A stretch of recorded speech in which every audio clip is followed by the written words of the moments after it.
Hello, everybody, and welcome to day 17 of the Road to 2K on Chess.com Rapid.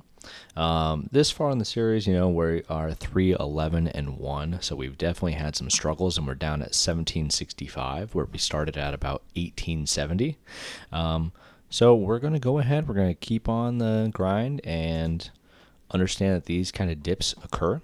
So it looks like today we get to play a 1744 from the Philippines, and he's going to lead with d4. So in this situation, what I've been liking to play lately is just d5, and he goes for the Queen's Gambit. Now, although I've been working on some opening prep elsewhere, we're going to go ahead, we're going to play the Alban counter gambit today. Just play something for fun. He goes ahead and plays e3. The best move in this position is actually takes and to enter the counter gambit. So in this position, I think what we're going to do is we're going to go ahead. We're going to start with taking the pawn in the center. Let's go ahead. Now I guess it says this is like a French defense. So let's play like Chigorin style where we play this knight out. He brings his knight to bring more pressure on the pawn. I do like the idea of bishop to b4. So let's go ahead. Yeah, let's do that. Let's play bishop to b4. There's no queen check. And might be a little interesting. All right, he goes ahead and develops his bishop. I think in this time we don't have any immediate threat, so we're going to develop a knight to f6. He brings his other bishop out. Now we do have an idea here of taking this pawn, forcing it to take back, and then playing knight to e4. But then after, bishop to d2, is it really that good? I'm not super convinced. So in this case, what I might just do is I might just go ahead and castle. He plays the other knight out into the position. Here we don't have any super pertinent threats just yet. I'm going to go ahead. Let's play rook to e8, creating some pressure on the king. And he castles. So in this position, what we might be able to do is we might actually be able to drop back to d6 with the idea that if our opponent is to take this pawn, we do have this check. And we have like a reverse Greek gift sacrifice because this knight blocks the queen's vision in. So let's go ahead. Let's do that first. Let's offer up this piece. And our opponent goes here. So after check, here, knight check. If the king comes up, we don't have the traditional bishop to g5. So maybe it doesn't work as nicely as I thought. It's tempting to do this first. I didn't quite think this through. If we go bishop check, king here, knight check, king up.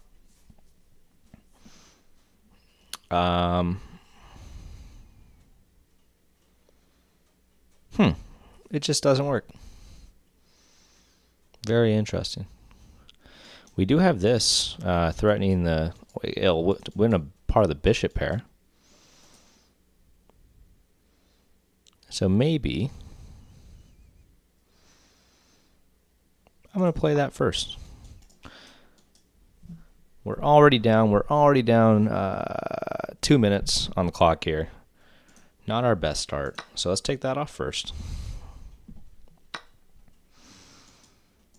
If we take this pawn, the queen gets displaced. We might have ideas like this bishop to e3.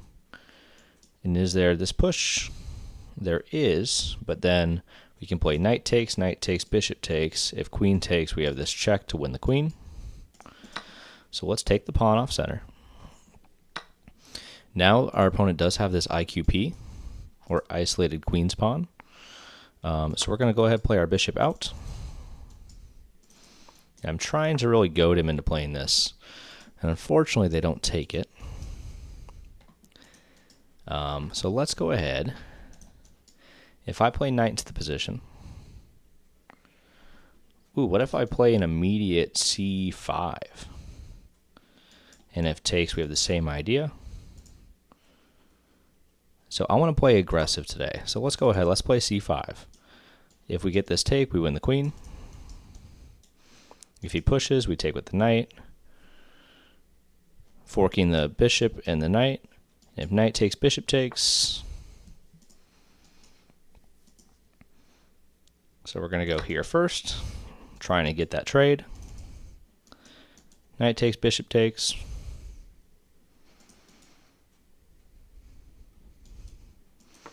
Yeah, I'm just going to go ahead and pre-move that. And we've already confirmed that this doesn't work for him, and we're up a pawn. Now that's a really nice move. It does create a lot of threat immediately. And the question becomes, how do we defend our second piece? And I don't think we actually can. But if we play rook here, is there this f4 idea? We could play danger levels and play queen to h4.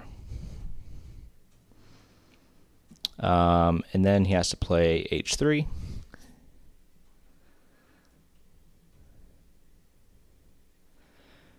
But then we haven't addressed this issue yet.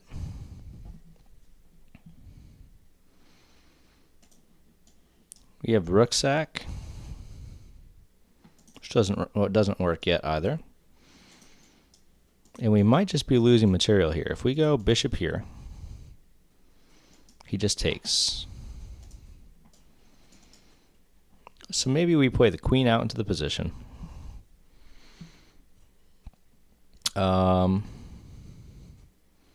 then what becomes our defensive idea? Queen here doesn't work. Man, we miscalculated. We just, I think we're losing a piece.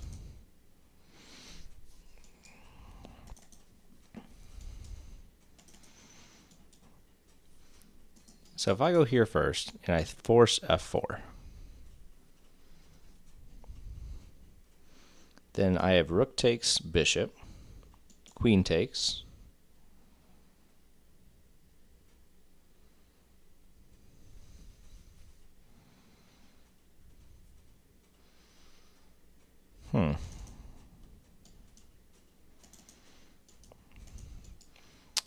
bishop here, queen takes bishop,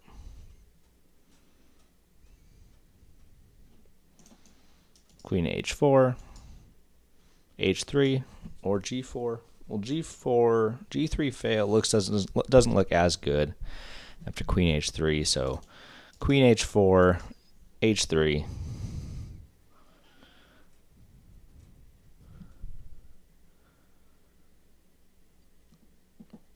I don't know what to do. I mean, this is, oh man, just not a good position for us. Because I think we're just losing the piece. So we're going to play rook to e5. I fully expect f4. I suppose that also works. Do we have knight takes? Or rook takes knight?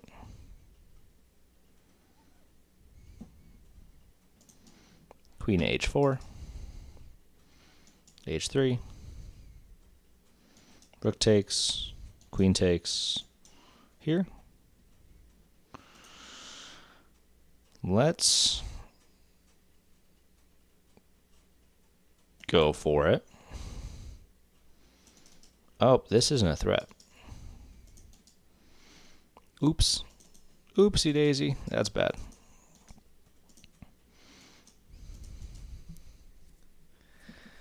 Oh, that's really bad. Oh no.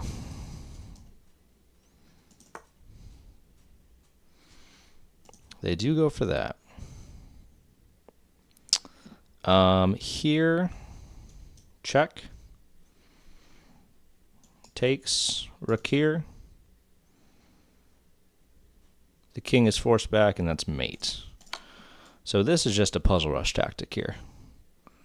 And we very narrowly escape. This was not a good game.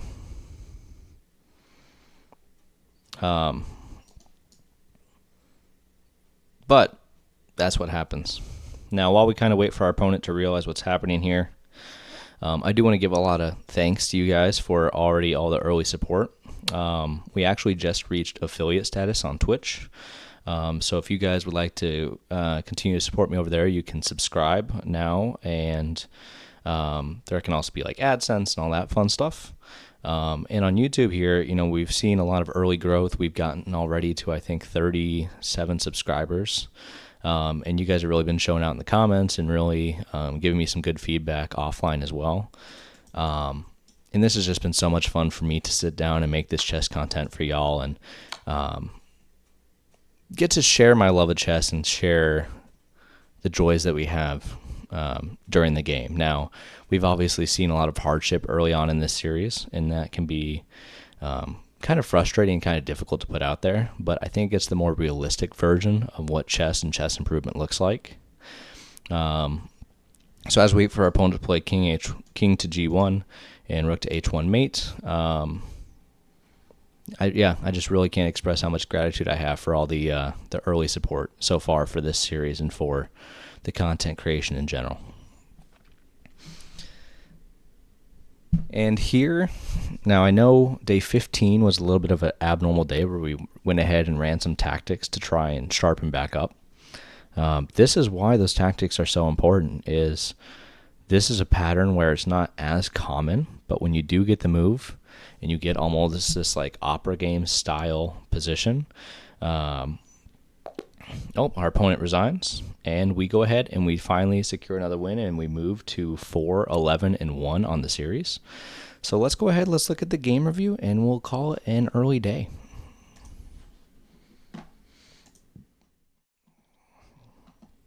So, in this game, our opponent played with a 79.4, and we played with an 80.2. We can already see from the graph we were not looking good, but we managed to find a pretty sharp tactic here. So we started off d4, d5, c4, Alvin counter gambit. And after e3, we found the correct move with e takes. And knight to c6 was wrong. This is a Shigoran style. I suppose we should go more for like a queen's gambit decline style with knight to g6. However, we brought the bishop out, we brought our knight out, and even in this position, it's already 0.6 for white, simply because we've been focusing a lot on development, and we have a lot of pressure on the center. We found the incorrect move with castles. We do need to support this pawn a little better, and that's something we should really be pointing out, is making sure that we're adequately supporting our center throughout our development. If you guys have ever seen the Chess Habits series with Amon Hamilton, he talks a lot about controlling these 4 squares, and I think it's just a great series, especially for beginners. So after castles, knight out, we bring our rook into the position, and we had this idea where we miscalculated the fact that a Greek gift sacrifice worked. Because our idea was, after this, we were looking at something like bishop takes pawn, which is incorrect, because after knight takes, knight here, I didn't see the follow-up after king to g3. And I suppose we're actually fine after we play h5. But the typical move in these Greek gift sacrifices is typically like a queen to g5, where you want to move the knight and then checkmate the king. Now, unfortunately, this bishop covers the square, and that's not going to work as pretty for us. So if we go back to the position, we went ahead and played knight to b4, trying to win the bishop. We took off center, which was correct, and we already have a better position out of the opening. We missed a move here. h3, a6, I don't see as often. Those flank pawn pushes don't make a ton of sense to me, but I suppose the idea is that we can displace the queen with ideas like a6 and b5, because the queen is a little off kilter over here on c4. He brings back c5 with the idea being, if takes, it's a massive blunder. After we take this pawn with discovered check, we will pick up the queen for a pawn. We go ahead, we play this move, and our opponent immediately punishes us with this knight takes, and after bishop takes, we just missed the idea of he brings the second rook in, which now skewers our pieces, and there's no way to defend the material. Now, in these types of positions, rather than sit here and go, oh, I lost my material, what can I do? You need to try and make some threats, or you need to try and at least throw your opponent off. So here we try and create a threat with bringing the rook in. Now, we did miss that we cut our own coordination, which is unfortunate. But after he played here, we bring our queen out, which is wrong, which I think does allow for this just to be taken. And after bishop takes, you can actually you can't take this bishop yet, but after g3 parrying you away, and I'm assuming even after you can't play queen to h3 because you just snapped this bishop off and you're dead lost.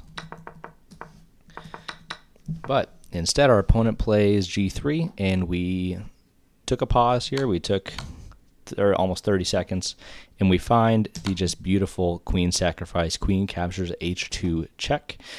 This capture is, the recapture, I should say, is forced.